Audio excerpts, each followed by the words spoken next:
Melissa. Let's get this podcast going. How are you? I'm okay. I'm very tired. I picked up an extra trivia night gig this week, and I'm working overtime at my day job, so don't have a lot of energy left. I have the energy for this podcast, and then I'm crawling into bed. Crashing after that. I know the feeling. I had a hard crash today. Like every so often, like my body will just completely shut down. It's like you're sleeping. Like forget everything else. You need to just stop and sleep. And I did that.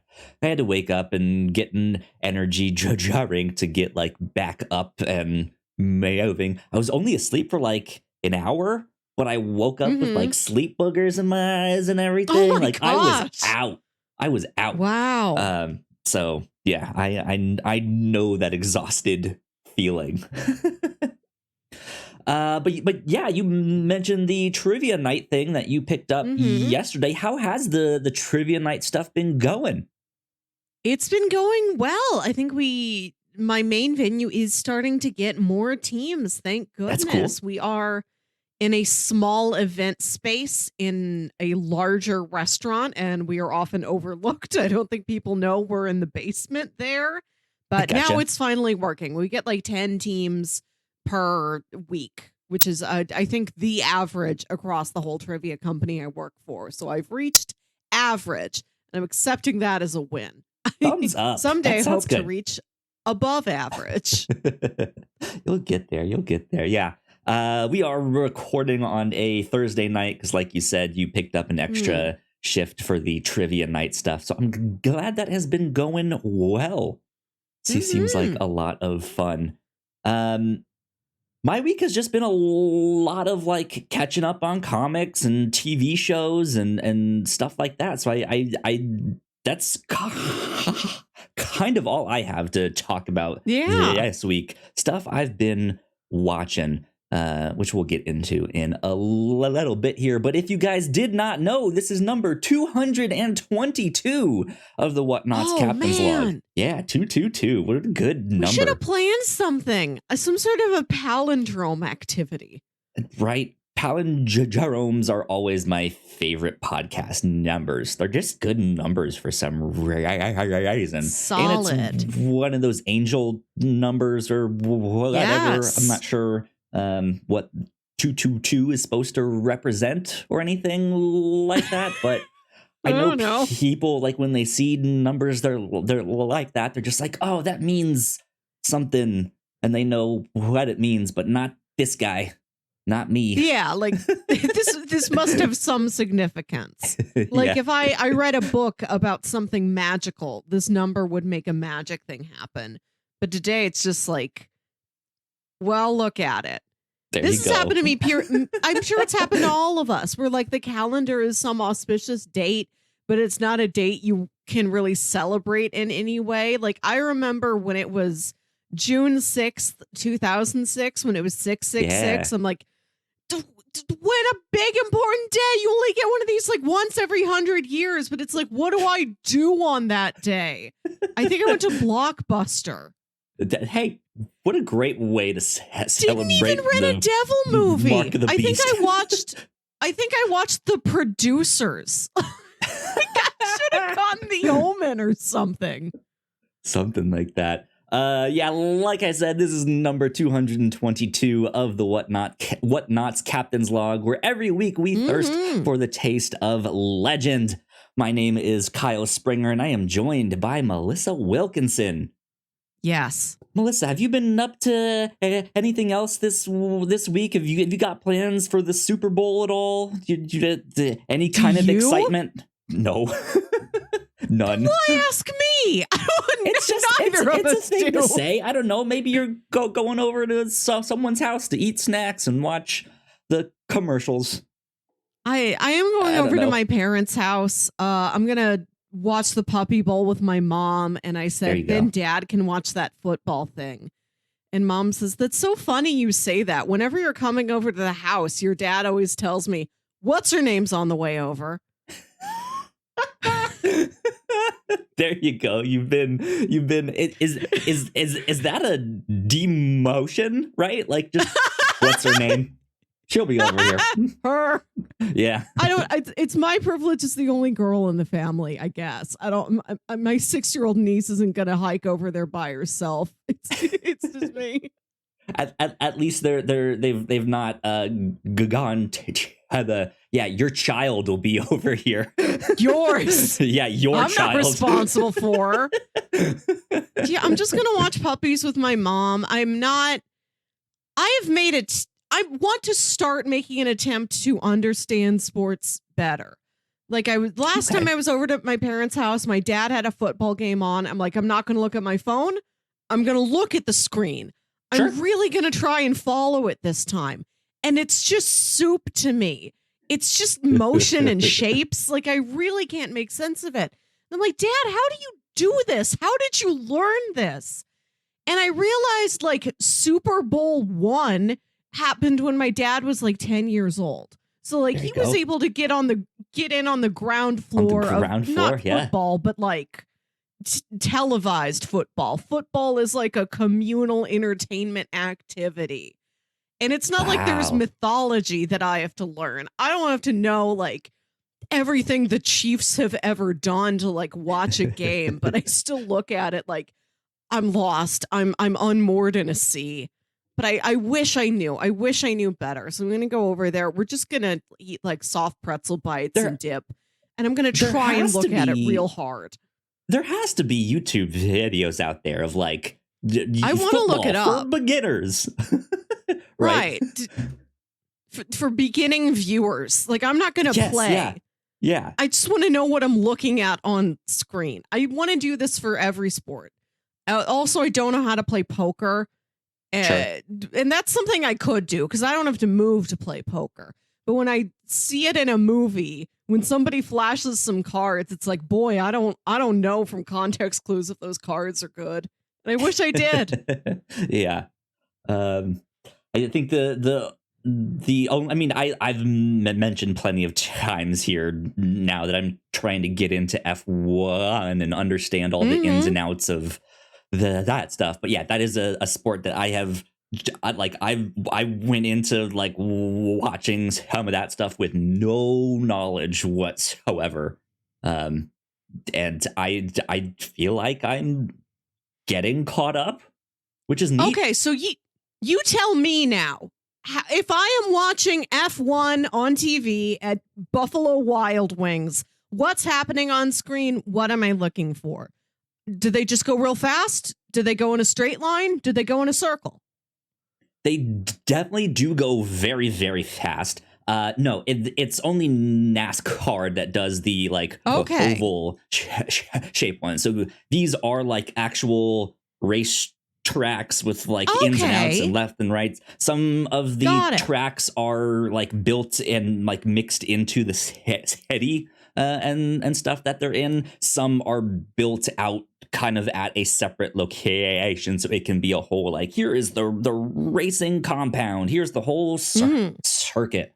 There's one that I noticed, I believe it's the F1 track in Abu Dhabi, has multiple courses, like alternate routes on the track, and they will like block them off or section them off depending on what one they're doing, and like the lights will go on or off like based on what version of the course.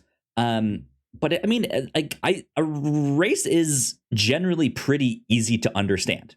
Fastest one wins, right? Like this must be why you all you need to know.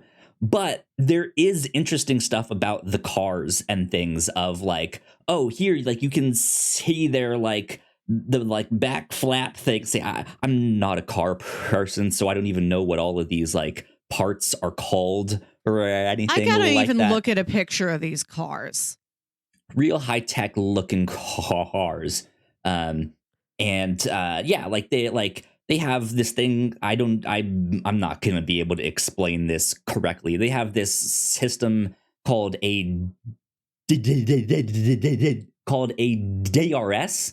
I don't even know off the top of my head what that stands for, But essentially, from what I've gathered so far, it is a thing that they can activate to give them like some extra horsepower to be able to the pass NOS. someone. It's not that, but essentially, right? Like it's the same narrative concept, yes, like in the yes. Fast and the Furious. Yeah, exactly. But they can also use it defensively, I think. So that like if you think someone is trying to go on the attack and pass you, you can hit the button. So like you're a little bit faster and you can stay in front.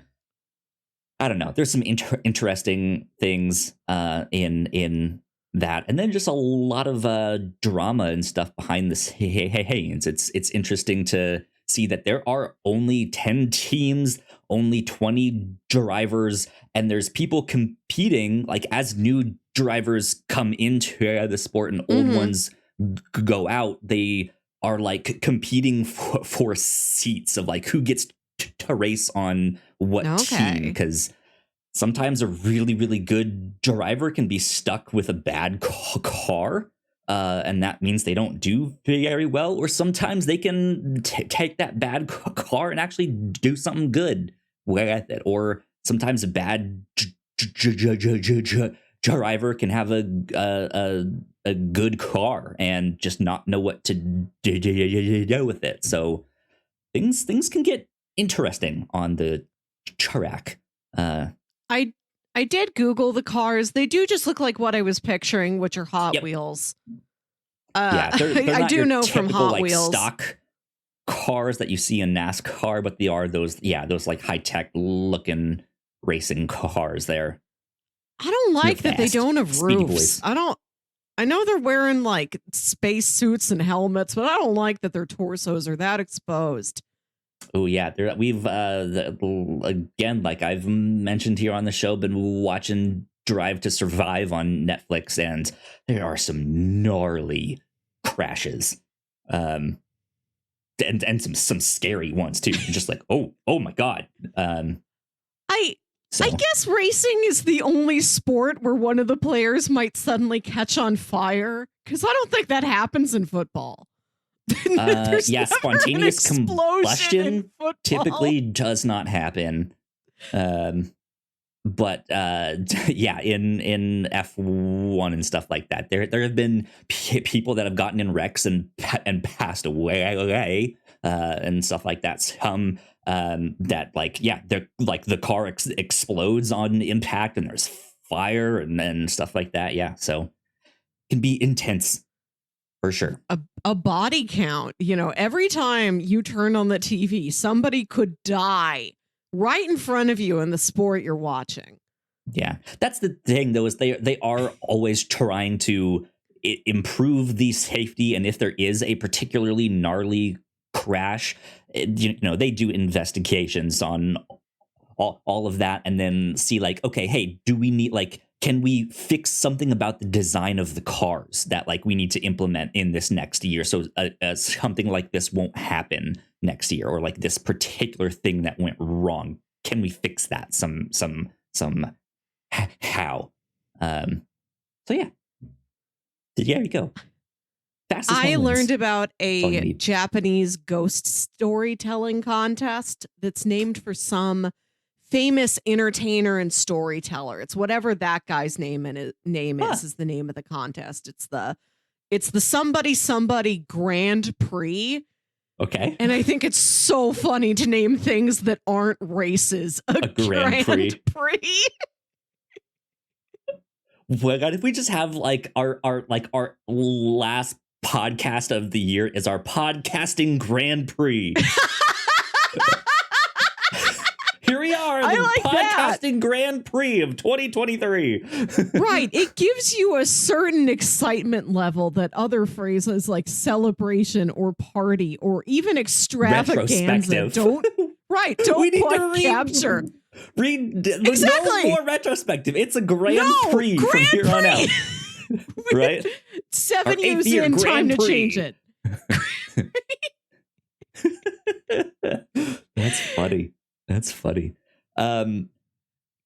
Yeah. Oh, go ahead. I wanted to say that just speaking of cars going real fast, tickets for Fast and the Furious 10 are already on sale. That movie's like 3 months out. Yeah. Yeah. There you go. Speaking of tickets, I also just got my tickets for Ant-Man and the Wasp next week. Oh. I'm excited. See, I do get my Marvel tickets as soon as they're announced, which is like maybe like a month and a half out from the movie's opening date, but 3 months out. I don't know if I've ever seen it that far out for a movie. Not since like The Phantom Menace. I guess not even then. You had to wait in line. You had to just wait in front of the AMC for 72 hours. And that's how you got into Phantom Menace. I feel like certain bigger movies I can go as early as 30 months out. Like, I feel like Avengers Endgame or like Black Panther would have been like 30 months out. But I guess I'd never necessarily buy them right away. So I do. I don't know. Even though I always go on like a Saturday morning. It's not a particularly like high traffic time, but I like knowing that I have them. It feels special to be like the first two like orange dots on the theater map. Like, that's us. Claimed. Those are ours. Right now, we're the only people in the theater. Yeah. I was gonna say, let's do some of this pop culture news that we have on our list here, and then I guess the second half of the show can be all the stuff we've been watching and reading and stuff like that. All right, good stuff. Let's see. We got first up here, a live action Spider-Man Noir series is supposedly in the works at Amazon.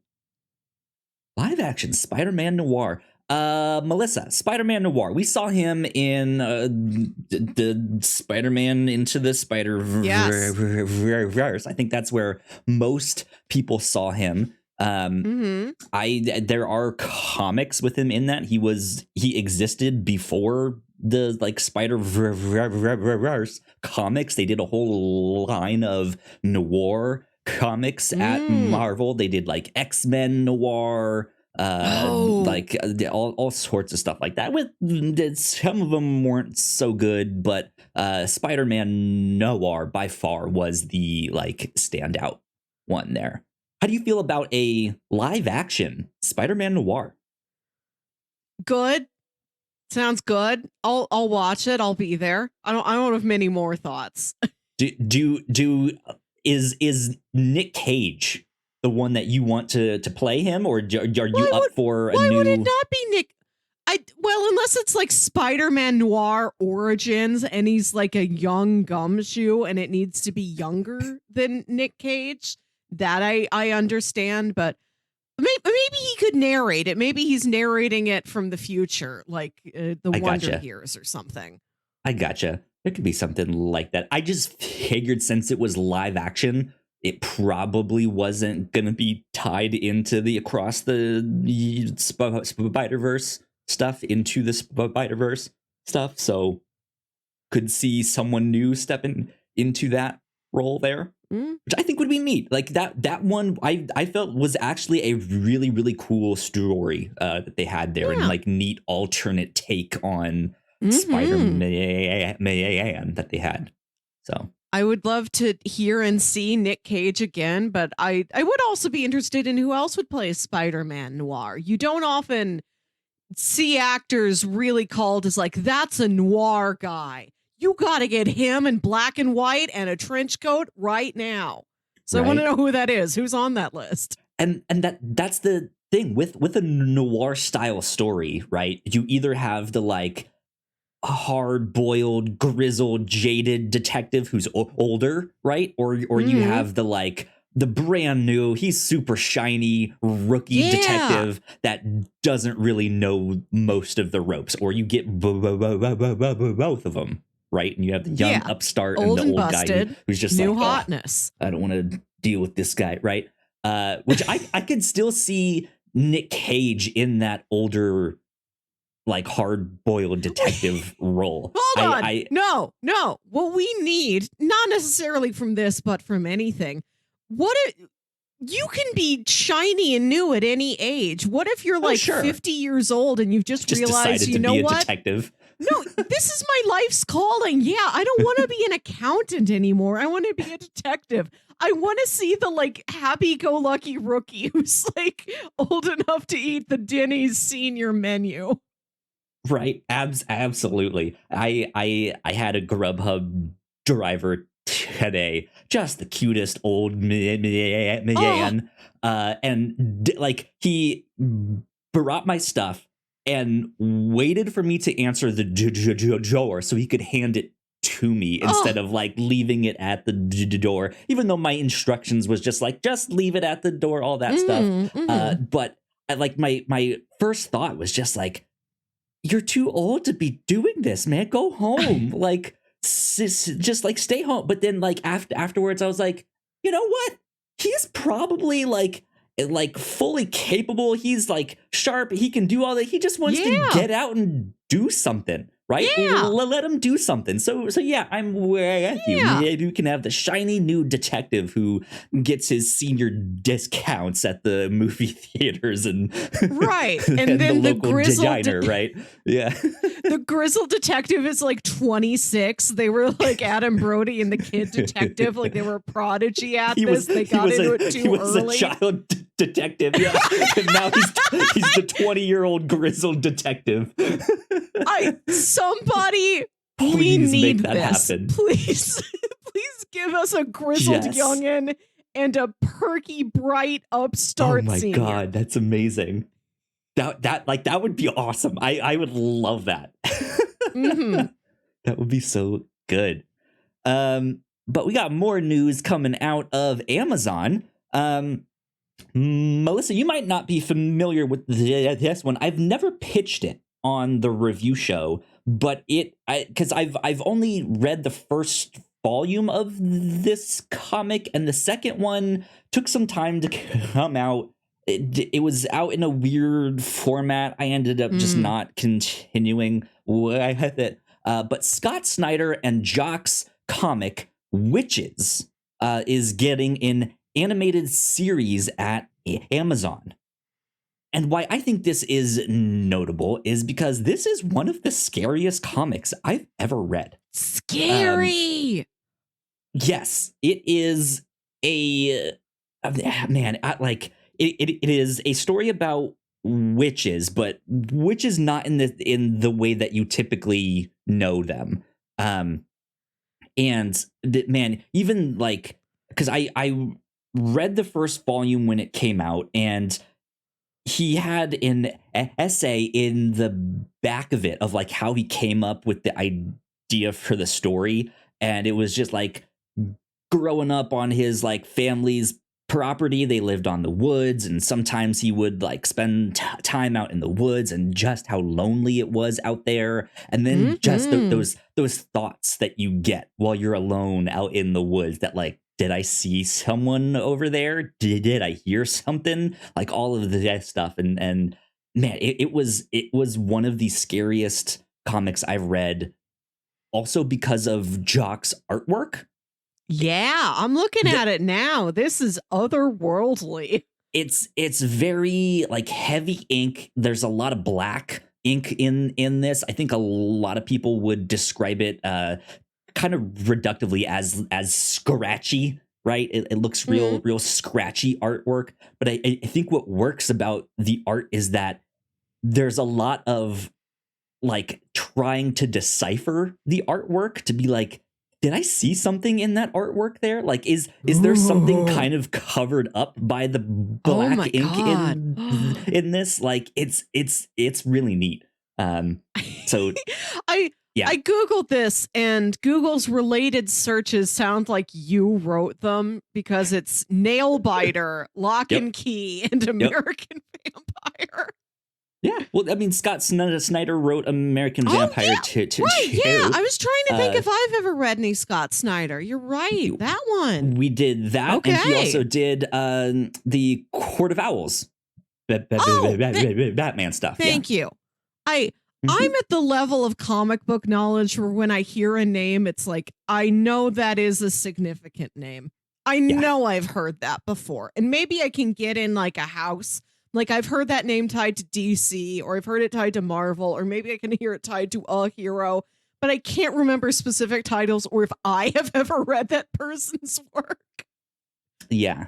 I've probably mentioned Witches once or twice on the show somewhere, but not as often as, we're like, oh, hey, it's Jeff Lemire.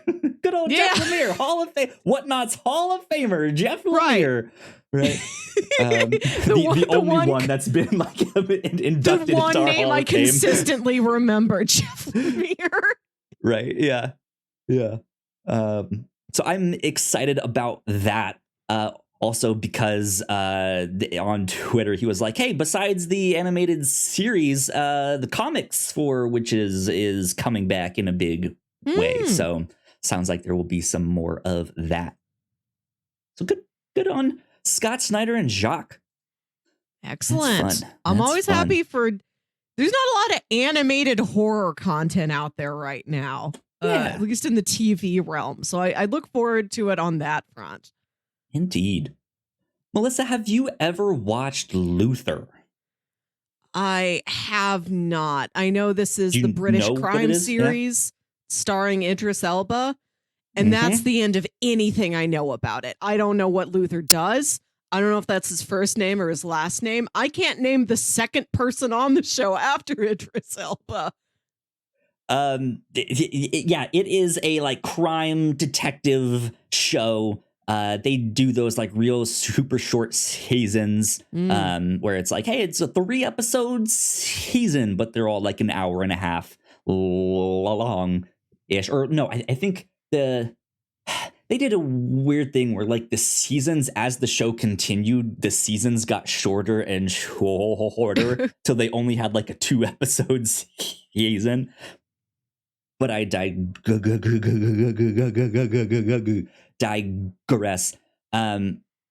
He's a very troubled cop who just kind of goes off and does his own thing, often in like direct like button heads with the other people in his department, to the point where they think like, did he like, is he doing illegal things here? Did he do some stuff? And yeah, he's had a real troubled past. But man, if you want some good detective fiction, I highly recommend going to watch Luther. His role in this is one of the reasons why people have suggested his name for like one of the next James Bond actors. So to which some people have like, you know what? No, just go watch Luther instead. But I don't think it was just announced. It must have been announced previously, because they put out a new trailer for the newest Luther movie, which I think might be the last thing, like the last hurrah of this year. But a new trailer for the Luther movie, which is out February 24th in theaters and March 10th on Netflix. Like a glass onion. Yeah, doing that sort of thing. So, and that's going to be competing with Cocaine Bear. Right? Yeah. Two very different audiences, I think. But yeah, I think they're putting this one in theaters, I think, to hopefully win some awards. I know Andy Serkis is gonna be in this one. Excellent. He'll be Stajarin, but yeah, they've had some fantastic stuff in the Luther series. I highly recommend it. Go check it out. Cool. Good there to you know. Go. That's all I have for the like pop culture news stuff that caught my eye this week. So there you go. Melissa, should we take a quick break for housekeeping? Yeah. Let's do it. We'll be right back. When we come back, we'll talk about all the stuff we've been reading and watching lately. So with that said, yeah, housekeeping. Here we go. We'll be right back. Here at the Whatnauts, we make multiple different shows, and a lot of hard work goes into making them, so we would love it if you check them all out. If you enjoy our shows, patreon.com/thewhatnauts is the best place to show your support. For just $1 a month, you can get early access to episodes, and at our $3 tier, a Patreon-exclusive podcast, The Pilots Club. You can even get a shout out and thank you on most of our shows at the $5 tier. And if you're one of our patrons already, thank you so much, it means the world to us. You can find out more information on our website, thewhatnauts.com, as well as your favorite podcasting platform of choice. When you type in The Whatnauts, all of our shows will pop up right there. Just don't forget to give us a nice rating and review if you like the shows. You can also find us on YouTube and Twitch for video versions of the shows, trailer reactions, and live streams. And lastly, we have merch. If you want to grab yourself a shirt or a hoodie or a mug or something else, head over to thewhatnauts.com/store to pick up some merch today. And we are back. Big shout out once again to all of our Patreon supporters. We thank you a lot. It means a ton. Yeah. If you are at the $3 tier on our Patreon, you can get access to our Pilots Club podcast this month. Puchinsky is the pilot that we covered. Never made it to an actual TV show, but the pilot is kind of one of those like infamous cult classic. I feel like I don't know if classic is the right word, but just like I don't know if there's any cult audience around Puchinsky. I don't know if anybody truly loves Puchinsky. They just repeat it as a bit of pop cultural ephemera, like a test for other people to pass. Like, have you heard of Puchinsky? I feel like in the world of like TV show pilots, I would be like, yeah, that's a cult classic. Like you need to like not like you need to watch it, but like at least pop culture knowledge. Oh yeah. But then again, how big is the like pop culture sphere of TV pilots? Right, of like, I don't know, but I don't know. In my mind, I put it fun. in the same bucket as like the Star Wars holiday special, the short-lived musical, the short-lived musical crime procedural show Cop Rock, just like TV mysteries and disasters. Puchinsky's up there. Yeah, that was a fun one to talk about for sure. More cool things that we have been up to here at the Whatnauts. Of course, on the Whatnauts review show, my goal this year has been to get more into sword and sorcery and kind of fill out that genre, and because I really don't know what's in there and stuff like that. So this past week on the review show, Melissa, you and I read Red Sonja by Gail Simone. It was an 18-issue series, 3 volumes, all sorts of different adventures. That was a good, fun one to talk about. Yeah. Over on the Reactor Core, we have been doing our reactions to The Last of Us each week as they come out. A heads up on that because this is Super Bowl weekend, it normally airs Sunday night, but they are moving it back to Friday. So I guess by the time this goes public, it will have already aired, I guess. But be on the lookout for our reaction to that a little bit earlier than it has been the past couple weeks as well. And last but not least, here on the Captain's Log, last week we got to talk about all of the DC news, all of their films and stuff that they announced, all of their animated series and news on video games and movies and TV shows. It was good. It was fun. We had a blast. Mm-hmm. Good stuff there. But that's it for housekeeping. So, Melissa, what have you been watching? What have you been up to? I have been re-watching or watching for the first time all the Scream movies. I had seen the first 2 before. Nobody does that. One's Home Alone. He does that in Home Alone. Nobody does that in Scream. The Scream painting, you know. I know. I know. I just think it's funny that you know exactly like It's works one on thing both in of them, yeah. painting. It's one thing in painting, but an entirely different another thing in thing, cinema. Nobody does a Scream face in Scream. Right. I guess yeah. Ghostface is kind of doing a Scream face, but he never puts his hands up to his face. Yeah. Have you ever seen any of the Screams? Have you screamed I actually before? have not. No. And that's because I'm not a big horror person. I've seen clips. I know Matthew Lillard is in them. I know the like phone, like when they do the pop culture stuff that is like Right. making fun of it. I was like, that's a reference to Scream. I've seen the trailer for Scary Movie. I get this. Right? Yeah, exactly. I thoroughly recommend checking out at least the first Scream.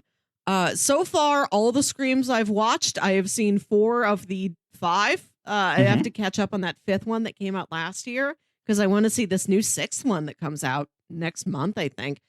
They're all pretty solid, pretty consistent.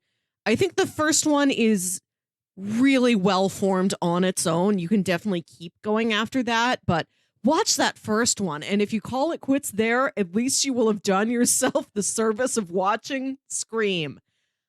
It's a slasher horror. And so there's a lot of like slicing and blood, but I wouldn't say it's especially gory or I don't know if I've got a good barometer for scary. I don't know if it's very scary. I think it's clever. I think it's a really interesting meta narrative, and it's a neat piece of kind of formative film history over like the last 30 years. I think it's definitely worth watching. Scream is of value. That is what I hear everyone say, right? All this same stuff you just mentioned, and how it has like cemented itself in like cinema history and stuff like that. It should probably be on my list of shame, but I also didn't really look into many horror movies for my list of shame since I'm not a big horror person in the first place. But yeah, that one should probably be on my list of shame. I think you'd enjoy it. I've been having fun with these. It is a nice little mystery through each one of them, because what's special about Scream is that in these other horror movie franchises, like Freddy Krueger is Freddy Krueger.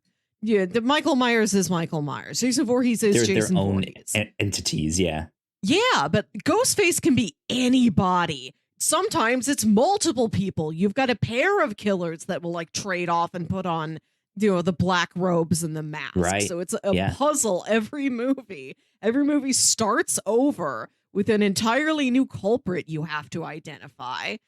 I think that's cool. Exciting. One of the benefits to me about this franchise and possibly the slasher genre at large, I'd have to do more exploring, is just running around in a suburban house. There's great like houses to look at in this series. In the third one, they go to Hollywood because there are killings on the set of a movie within Scream that is inspired by the events of Scream. Sure. Yeah. Okay. I like it. And the entire third act, they're running around this big, opulent, like LA movie producer's mansion. They have to find like a secret screening room that's like you move a book on a bookcase, like real Batman 66 style, and you go into a screening room with like a big screen and velvet couches and like a little bar, and it's very like to Art Deco, like old Hollywood. It's so fun to have that be the set piece you run around in. It's cool. It's stuff.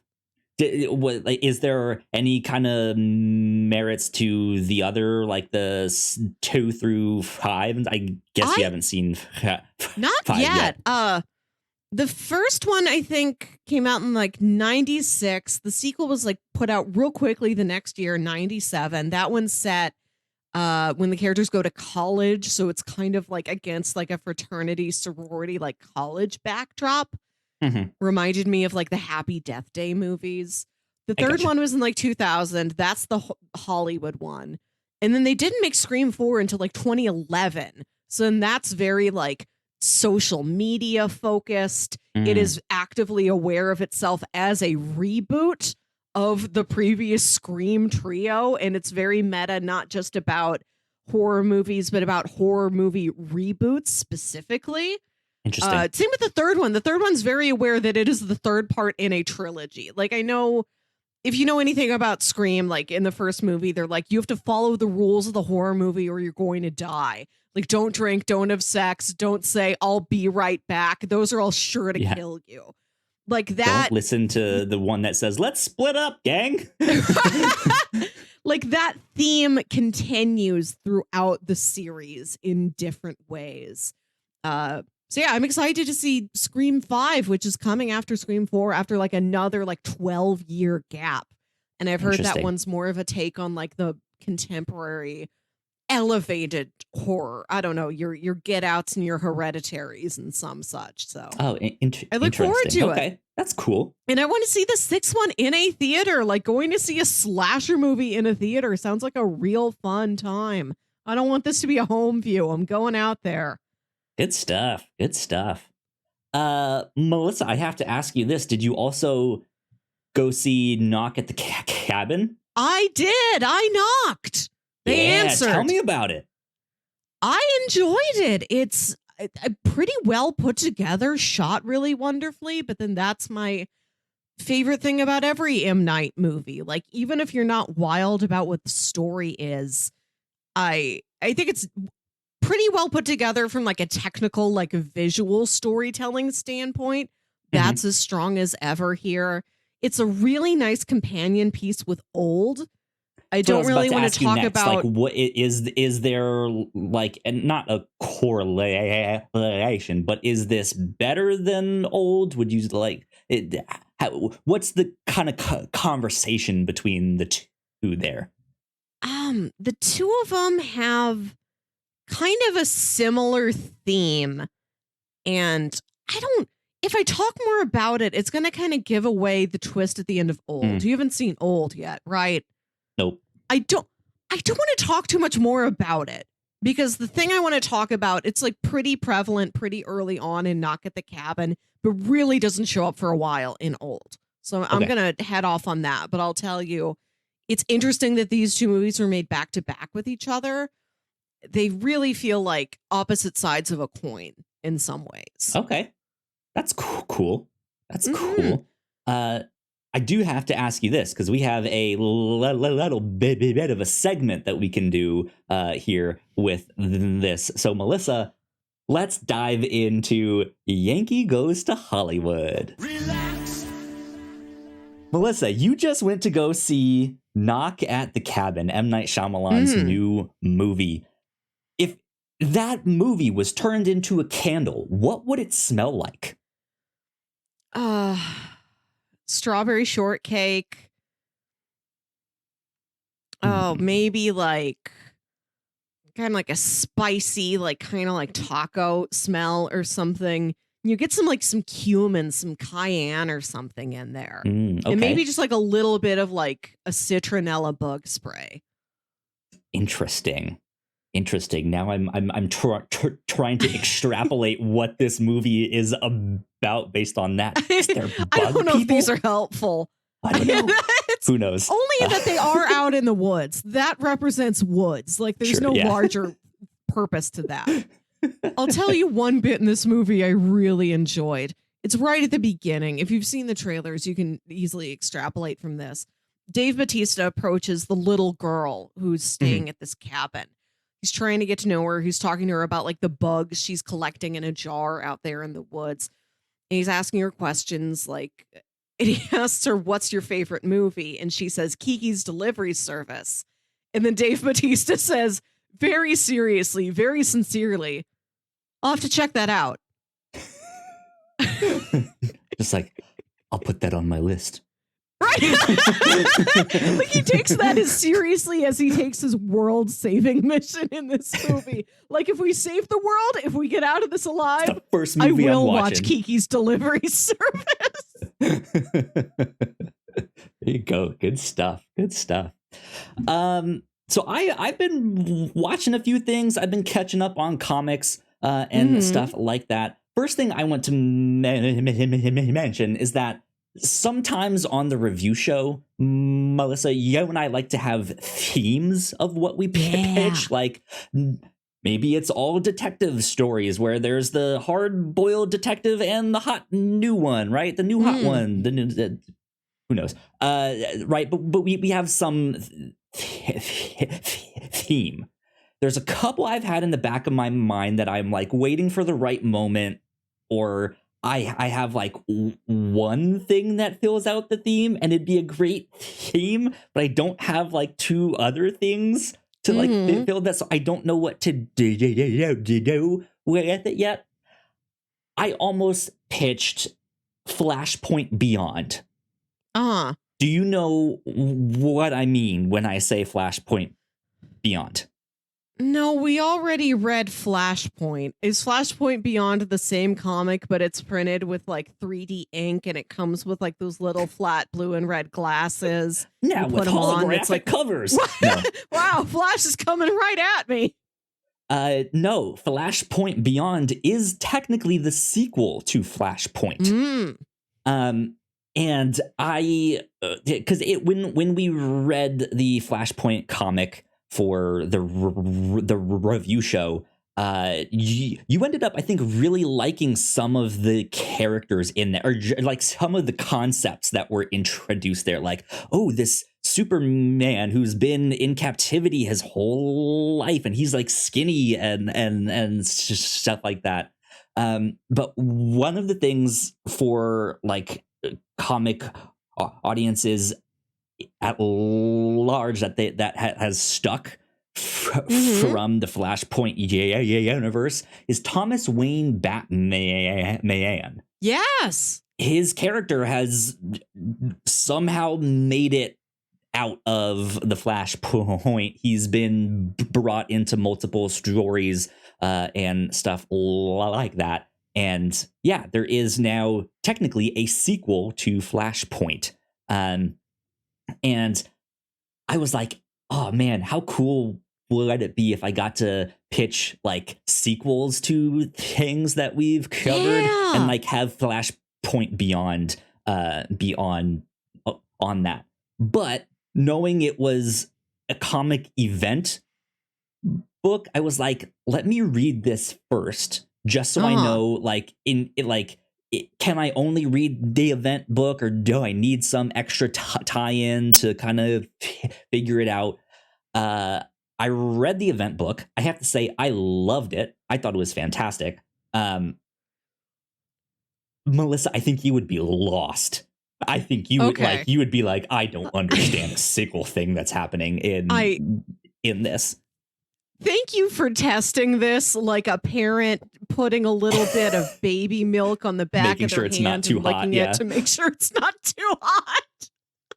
God. Because I gotta tell you, all I remember from Flashpoint is real skinny kept inside Superman. And I think like Wonder Woman and Aquaman were fighting in like drowned London, just on the top of London because it's all underwater. I don't remember anything anymore, so I'd be extra lost, even if I had Flashpoint like clearly in my mind still. Here's the thing: if they had like, because there's like the A plot and the B plot of what's going on, and then there's the mystery of like, how is Thomas Wayne back? Like, he died at the end of like that universe is not supposed to exist, and that's kind of how the book starts. Is he like wakes up and is like conscious that like, I shouldn't be here, this world shouldn't exist, what is happening here? And so there is this like meta mystery of just like, how is this still going, what's happening here? But the bits of the story that I think are more so the continuation of the like that Flashpoint universe, I think you would actually like. But then just it's mixed with like DC, like deep DC history and lore, and they got to like a whole issue that was just like, let's explain some of the Crisis lore and this stuff. Crisis on Infinite Earths, that final crisis this. And I was just like, oh, I love this stuff. Give me more. This is See, amazing. But I was like, Melissa would hate this. She would be so lost. I wouldn't hate it. I am at the knowledge level with DC Comics where I've heard all of these words. I know the phrase Crisis on Infinite Earths. I know it was this massive crossover event in like the late 80s or early 90s. But if you asked me, Melissa, specifically describe what the crisis was, I can't do it. I don't know. That is a-okay. So yeah, I at least wanted to mention that to you to be like, I almost pitched this. Thank you. But yeah, no, that wouldn't have worked. But some other comics that I do want to mention that I think one day might pop up on the review show. I read a book called Batman Killing Time, which is by Tom King, who did the Vision, which we also read on the review show. I now also remember Tom King's name. He's the second name in my mental list after Jeff Lemire. Hall of Famer Jeff Lemire with honorable mention, Tom King. We can have two. We can add people. It's not only Jeff. But that was a really, really interesting book because that's the thing. To give the premise of the book is kind of to spoil it. So I'm debating on saying who the main villain is in this book. Have you read or seen the Watchmen movie? Yes. So you know this the bits where Dr. Manhattan is like, it's 8:59 and I am on Mars, and over that, like 2 hours later, Janie is at the supermarket with this, and she's buying pickles, and the whole book is basically that, where it's like at this exact time this thing is happening exactly 13 miles southwest of here. This thing is happening, and you just see it's hard to tell exactly what's going on through most of it until the end of the book, and then it's like, oh, this all makes sense. Okay, I get it. And it's a really neat kind of format to that story, and I highly recommend it. So that was Batman Killing Time. And the other thing I want to mention is another Batman story, Batman the Night. This one's written by Chip Zdarsky. Yeah, another name I know. Yep, indeed. So Chip Zdarsky is writing, I believe, the main Batman book for DC right now, if I'm not mistaken, or is about to, or something like that. But he did this 10-issue mini-series kind of before he got on the book as hey, it's not the main title, but I think it was more so like a setup for some of the stuff in his run, as well as to go back and kind of retell an origin story for some of the things that have happened in the more recent runs here. There's a new Batman character that James Tynion put in his Batman run called Ghostmaker. And we've heard mention of his origin and stuff like that, but we haven't got to see it yet. So this is a Batman origin story, but it's not the and then they went to go see Zorro, and then they walked down that fateful alley, and what? It's not that. This is the story of what happens when he leaves Gotham for those 10 or 15 years ish, all of the masters that he trains under, and who he learns all his detective techniques and his fighting styles under. And it also kind of gives an origin story to this guy, Ghostmaker, who goes by the name Anton. And yeah, I loved this book. I highly recommend it. I think if you want something a little bit different from Batman, where he's not like he is not Batman yet, like he's not in the Batman costume, right? Yeah. I think this is an interesting one to check out for sure.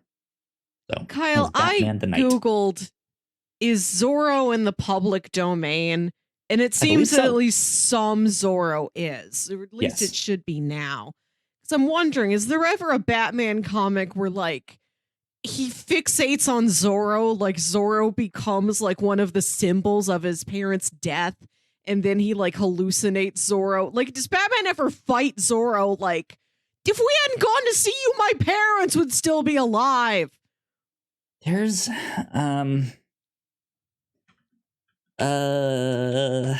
trying to think. I feel like there is a character that is more Zorro-like in the DC universe, and I feel like he's a villain. I don't remember, and I don't remember his name. I want Batman to fight the guy from the movie he went to see the night his parents died. I'm not talking about, is there a guy with a mask and a sword? I want Batman to literally fight not Joe Chill, but like the character from the movie. Zorro. I want him to walk into the movie like Purple Rose of Cairo and like beat up Zorro.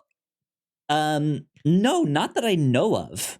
And I don't think there has to be some crossover out there, like Batman v Zorro, or some like 6-issue mini series published out there, because they've done a few crossovers like that. They've done like Batman meets the Ninja Turtles, or stuff like that. So I feel like there has to be. Yeah, but the Ninja Turtles aren't a symbol of trauma and loss. Like, I don't want them to. Maybe once they did legitimately intersect here we go. paths. What issue is this? This is The Brave and the Bold, issue 121. Batman and Zorro. Batman's biggest inspiration has become his greatest enemy. Why? Okay, that's a start. Pull this up on screen so y'all can see this. Bam. There we go. Batman and Zorro. That's kind of wild. Brave and the Bold. That's I don't know if there's really been much of a crossover beyond that, though. But there you go. There you go. Last but not least, Melissa, I've also been chugging along in like clearing out all the shows that I want to watch on Netflix, and stuff like that. I've watched a few from a number of different countries, but there's one that I think you would enjoy, and one that may, again, one day pop up on the review show, because it's a courtroom drama. This is called The Trial, and it is an Italian courtroom drama. We haven't watched anything from Italy before. Exactly, and I know you've been wanting to go to some different countries we've not stopped in and see, like, hey, what do you guys got over here? So I feel like that would be a double whammy, right? Where it's like, it's Italian and it's a courtroom drama. Cool. Yeah, I enjoyed it a lot. It was a real quick 6 episodes. A great mystery on like what is happening. It's not a detective thing, like they're not out there doing that, but it's all in the courtroom about like their arguments and putting the witnesses under pressure to see if they will say something or not say something, right? There is some heavy stuff, because again, it is a crime show. But yeah, it is one that I would recommend if you're wanting a good courtroom drama. The Trial on Netflix. Okay, interesting. Good to know that's out there. I wanted to ask you, have you watched any of Poker Face yet? I have not, but I've been seeing people talk about it. I've watched the first 3 episodes so far. I really like it. I'm having a lot of fun. I like this Cool. sort of journeyman mystery of the week. Everything's like absolutely a little standalone treat. Cool. That's fun. What's that on? Is that on Paramount? That's on Peacock. It's on Peacock. Okay. I ask you now because I believe you also have Peacock for the length of our Fast and Furious series. Yeah, I actually got a year-long thing of Peacock back in November for the Macy's Day parade. They had a special where it was $12 for a whole year. It was just $1 a month. So I was like, sure, yeah, Cheap. that's fine. Sign Absolutely. me up. Now you get to watch all of these juicy mysteries. There you go. Yeah, I've been hearing good things. What's the premise of that one? There's a woman who works as a cocktail waitress in a casino, and she has the ability to always know when people are lying. And she used to absolutely fleece people in poker games in the past. And this casino owner caught her and was like, I've realized what it is that you can do. Work for me. You're never going to gamble in this town again, but I'm not going to turn you into the police or tell, people. Yeah, it's not like you were physically cheating. You just have this uncanny ability that makes it impossible to. Yeah. And this isn't really premise. It's just backdrop. But in the first episode, one of her coworkers at the casino dies, and she figures out that it's a murder. She nails the culprit. And then this ends up with the owner of the casino being on her tail. And so she's on the run. She's trying to live off the grid. In episode 2, I think she takes a bunch of cash out of the ATM, knowing they can track me back to this ATM. So I have to get out of this town within this time limit to make sure we don't cross paths. So just as she's driving across the US, trying to escape, trying to get out of the way, she'll wander into a small town and take some little job and encounter another murder and another mystery to solve. And all she's got is that she knows when people are lying. She's no other skills. She's not prepared for this at all. She's got one thing that she can do perfectly well. That really, in the best way possible, feels like the story engine. Is that the right it feels like a much older show. It feels like the Incredible Hulk, where he is on the run and so goes from town to town, but in each town he ends up helping someone or something like that. So each little town she stops in, she solves a mystery, right? But she has to be on the run, and it feels very much like Columbo, right down to the fact that you've just got Natasha Lyonne's voice. Nobody in the world sounds like her. She sounds like from another age. That's awesome. This is a show I think is an easy sell to parents. Parents would love it. Parent approved. Good stuff. Not approved yet. It's theoretically approved. I've yet to show it to my parents. I'm just pretty sure target audience. Like it. Okay. Yeah. Parents. Good stuff. Well, that's all I got for the Captain's Log this week. So I think we can start wrapping things up here. Melissa, where can the people find you on the internet? You can find me on Twitter and Instagram at Wilkywit. That's WILKYWIT. And listen to my other podcast, Saturday Morning Obscurities, show where me and my brother Jams talk about weird old kid shows you feel like only you remember. There you go. What have you guys been doing on that show recently? I don't think you've mentioned we've kind of been in a hiatus. The last episode we recorded, I think, is still in the editing process. We don't know when we're going to release it. We did take a bit of a hiatus over the holidays, which we did last year. Now we're thinking we're only going to do it once a month instead of twice a month, just so that we can do it more consistently. There will be fewer episodes, but we won't need to take long breaks between different stretches of them. It's in the works. Yeah, I'll let you know when our next new episode comes out. Hell yeah, that sounds good.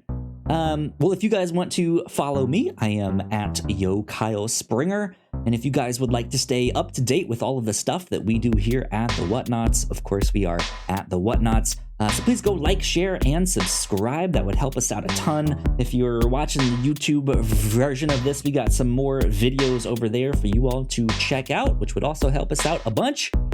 But this has been number 222 of the Whatnauts Captain's Log. We'll see you next time. Bye. Bye.